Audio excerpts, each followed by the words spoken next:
नेपालमा गाडी किन यति महँगो?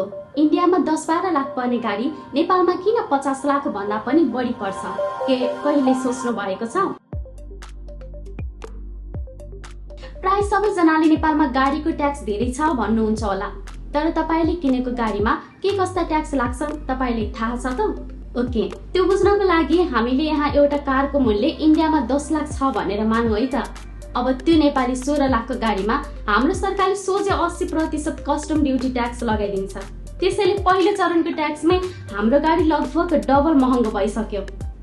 अब यो मूल्यमा फेरि अर्को 80% एक्साइज ड्युटी ट्याक्स लाग्छ, जसले गर्दा कारको भ्यालुएसन 51 लाख भन्दा बढी हुन जान्छ र यो इन्डियाको तुलनामा 3 गुणा भन्दा पनि महँगो हो। तर तपाईले अझै दुईवटा ट्याक्स जोड्न बाँकी नै छ है, 13% भ्याट र 7% रोड ट्याक्स। यो सबै जोडेर नेपालमा यो गाडीको मूल्य 62 लाख भन्दा बढी हुन्छ।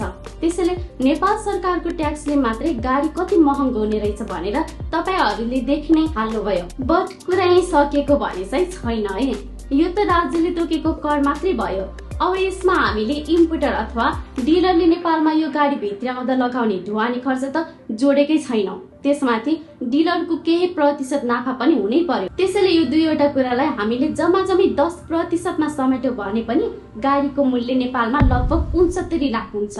र यही नै कारण हो नेपालमा पेट्रोल डिजल कार यति धेरै महँगो किन छ भनेर।